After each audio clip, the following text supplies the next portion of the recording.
Welcome everyone again to another episode here of punchtotheface.com, our podcast here.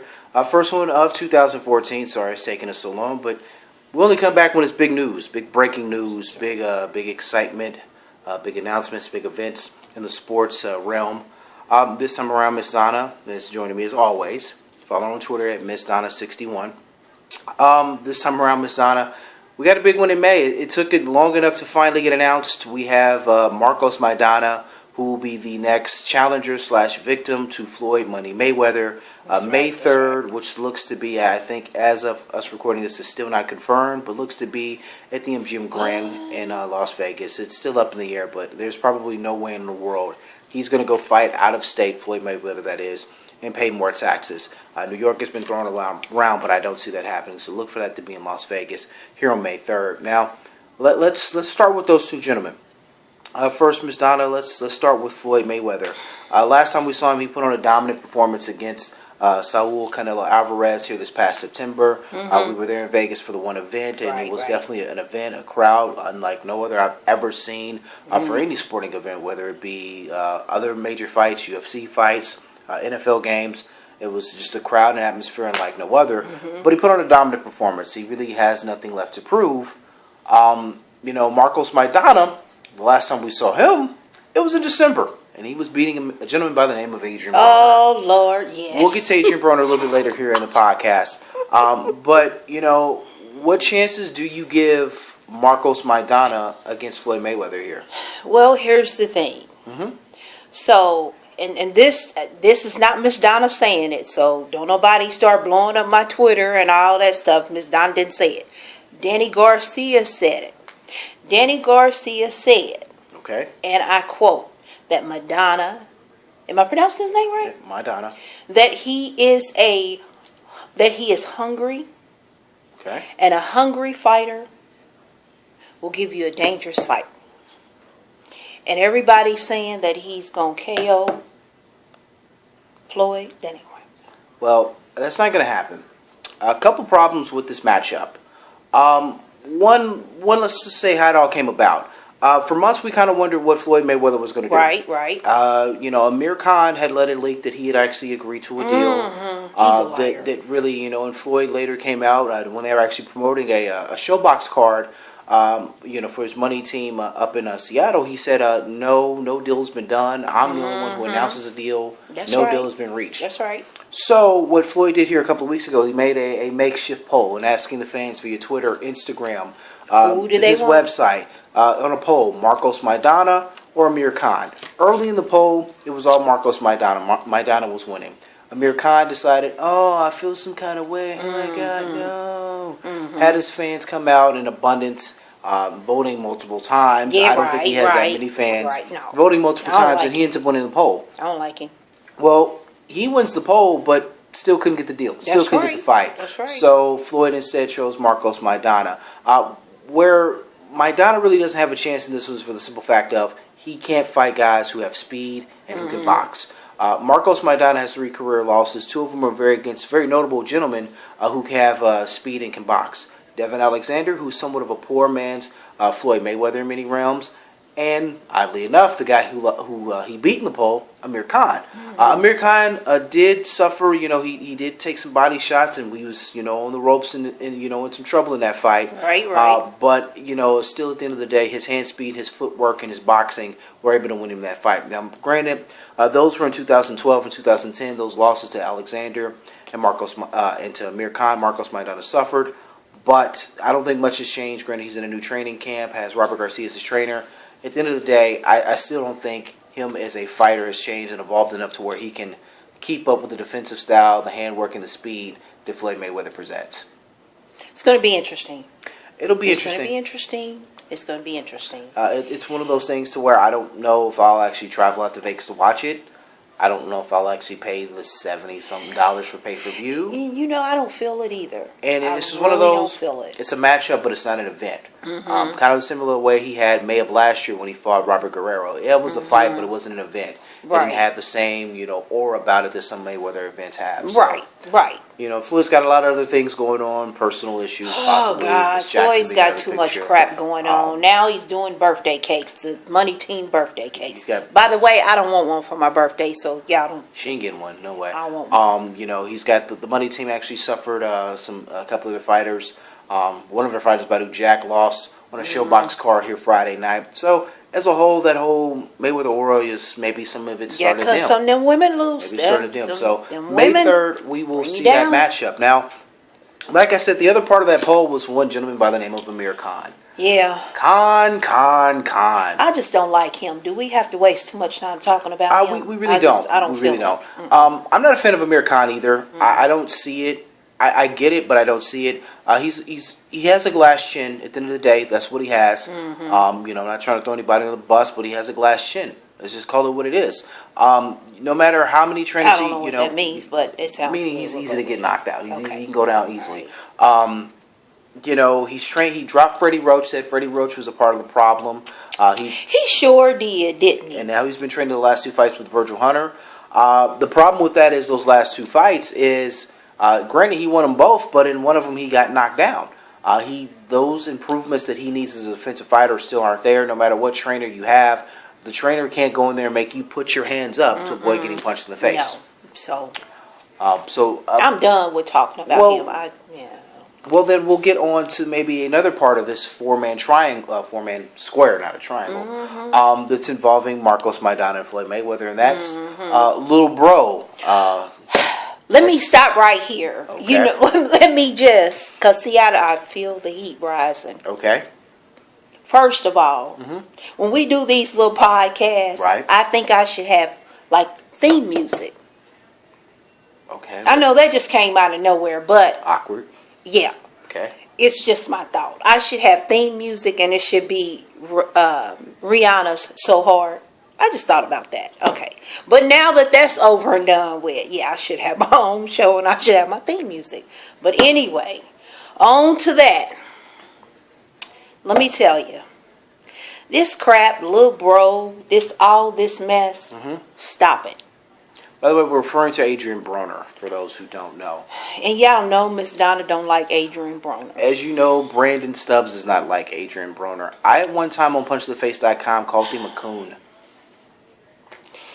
I could call him some things, but this little boy, if anything, Floyd, get him. Just move him on.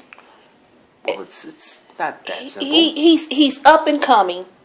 Well, maybe not. Floyd is a veteran at this, okay? But and all this, my brother, this, that. I got sisters and brothers. I don't call on them all the time like that. Why do black people claim people that ain't related to them? Stop that bull. And especially, don't associate yourself with him. Adrien Broner he's just trash. He's a little boy that needs to grow up, okay? He got a couple of dollars that drove him crazy. Here's the thing. Okay. And if you fine, I'm just going to say you fine. So, there's this guy that I follow, and I know you guys know him. Keith Thurman. Oh, one time. Keith Thurman. He talks with a lift. Shout out to Keith Thurman. He does. Shut up. But he's cute. He's fine. But anyway, so he did a tweet yesterday, and he wanted to know, should he fight him? Of course, Miss Donna had to respond. It didn't matter that I was at work. I had to respond, okay? The phone was ringing. I had to respond. He favored my tweet. I said, yes, you should fight him and beat his ass and make Miss Donna smile. So he favored your tweet. He favored my tweet. Somebody did. I'm hoping that you did that yourself, okay? But anyway, I say do it. But if you put Adrien on that card with Floyd, the level of ratchetness that weekend will be off the chain. Well, which is what I was going to get into here. As you know, Adrien Broner wanted his rematch against Marcos Maidana. Well, now that Big Bro has taken that fight instead, that now leaves Adrien Broner out in the dark. Well, Amir Khan lost the poll to Marcos Maidana to fight Floyd Mayweather. That leaves him without a fight. What makes the most sense and can actually make optimized dollars is you have two guys who really don't have huge followings here. Adrien Broner, granted, we know him, but he's not going to sell out an arena by himself. Let's face it. No. Amir Khan, yeah, he can sell at arenas over in the UK, not in the States. What would make the most sense? Possibly putting them on the undercard and having that fight. You can do it like this. If you want to have a round-robin tournament, Amir Khan wants the Floyd Mayweather fight. What Amir Khan is going to need to get that fight to happen is actually fighting another big-time fighter and winning. He had an opportunity to do that in December. He ended up not booking the fight with Devin Alexander of St. Louis. Shout out to Devin Alexander. So Devin Alexander had to find another fight. He ended up fighting Sean Porter and losing. So now Amir Khan, he's now trying to revisit that, or even fighting Sean Porter. He's even thrown Adrien Broner's name into it. So it's going to make sense for that fight to eventually happen. So you want to see but you want to see him on the card with Floyd. I think what could make the most sense is the fight with Marcos Maidana and Floyd Mayweather doesn't wow me. It doesn't exactly say, ooh, I got to buy that on pay-per-view. Right. Now, what they can do, similar to what they did with the one where they had Danny Garcia fighting Lucas Matisse, which was a huge fight in itself, they can book another big fight, or at least a fight that would headline a Showtime card by itself. Put that as undercard. Okay. Make it worth the fans' dollars to spend $70 or more plus tax on pay-per-view, having friends over, ordering snacks, or if they're going to fly out to Las Vegas, buy the seats, get the rooms, get fly, go to the shops over there, in the Palace over there in Caesars, like I do. Shout out to the Gucci store and Louis Vuitton. They know what it is when I step in the door. So you got to make it worth people's money. That's a fight that makes sense. If not, absolutely put Keith Thurman on the card versus either Khan or Adrien Broner. But I think in one way, shape, or the other, you're going to see Adrien Broner on that card in May. Against who, I don't know, but I'm saying it'll happen. That's why I'm not even going to entertain that. I'm not going to watch it.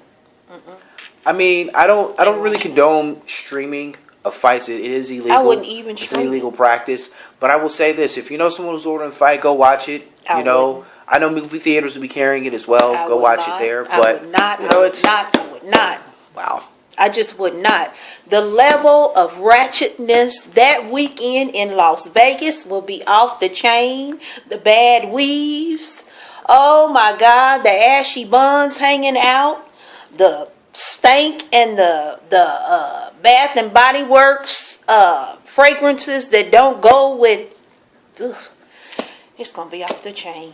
Well, we have that's now almost 2 months. Those my thoughts. 2 months away. I'm thinking like, what month is it? That's 2 months away from now. So a lot can change. I do know the heads of Showtime and Golden Boy have said they're working on the undercard now. They should have some word here towards the back end of this coming week or in the corresponding week. So definitely make sure you follow me on Twitter at punch_2theface. I'll have updates as soon as those break, and obviously maybe even something on punchtheface.com as well. Two more quick bits. Here tonight, as we're recording this, it is March 1st. Tonight on HBO, we have Julio Cesar Chavez Jr. versus Brian Vera 2. It is their rematch. Finally made weight. Chavez Jr. made weight, so we have an official fight. It'll be interesting. I think Chavez Jr. is going to be a little bit too strong, too hungry, and just too pissed off after that first contest. Brian Vera is a warrior, is a tough guy, but I think Chavez is going to be too much for him down the stretch, unless Chavez gasses. It's going to be interesting to see with that, with him cutting weight, how much his cardio has in him. Also next week, March 8th, we have Saul Canelo Alvarez versus Alfredo Angulo. That'll be live on pay-per-view. Yes. I encourage anyone to order that. I think that's actually going to be a good fight. I think that's going to be good. If you can't order it, definitely check your local movie theaters, because movie theaters are actually going to be carrying the fight, and you can actually go watch the fight for the price of a movie ticket. Think about that. People that you really don't like, just go to their house. Yeah, go to their house. See Get what local bars are showing. Fried chicken, some churches, get a bucket of chicken and keep it moving. So definitely, I'm looking forward to that fight next week. I'm not even going to know how to call that, because I think it's going to be. I think they actually may stand toe to toe, which is the hashtag there for that event. You know what? I think Canelo might get his butt beat. I think he's gonna take some punches. I really do. He's going to take some punches, but. That's it for now here for this podcast. No, that's not it for now. June 7th. We know June 7th. I love you, Cotto. We know what June 7th is. That's Cotto Martinez. Lord willing, we hope to be up there in NYC enjoying that. It'll never be the same. Festivities. It's also Puerto Rican Day weekend. The parade will be that weekend and all that. So I'm coming, Cotto. We're trying to make that up there. Security. Okay, so before I was so rudely interrupted, again, this has been another episode here of punchtotheface.com, our podcast. Follow her on Twitter. Follow me. Miss Donna61 on Twitter. Follow me, Brandon Stubbs at punch_2theface Also, every Wednesday night, feel free to check me out on Punch to the Face Radio, where I talk MMA. Now, this podcast was all about boxing, but every Wednesday night, 8 p.m. Central Time, I talk my MMA talk. Shout out to Adrien and everybody over at the Bad Culture Radio Network and the Bad Culture site. You can also see my MMA work there. Right. Also, salute to my guys, thetitlefight.com. Gordy! I do boxing work there as well, man. I'm all over the place. We're trying to get them checks. Gordy, Giandra, cut them checks. Cut 'em. That's what we cut the checks. That's right. Until next time, everybody stay safe, stay blessed. It's about to snow where I'm at right now. Shout out to Mike and Nico. Yo, shout out to Big Mike, Nico tweets, Lord. Jesus take the wheel, Nico. They're Jesus so adorable. I Jesus love you take the guys. wheel, Mr. Nico. Jesus take the wheel. Until next time, I will promise we're going to be a little bit more better about this here in 2014. Sorry, but things happen. Miss Donna be busy. We're trying to hit you guys every couple of weeks with a new podcast, whether it be MMA, whether it be boxing, a blend of both, or if Donna just needs to go on a rant. I just need to go on a rant. Those happen from time to time. But until next time, you guys stay blessed and we'll see you. Love you.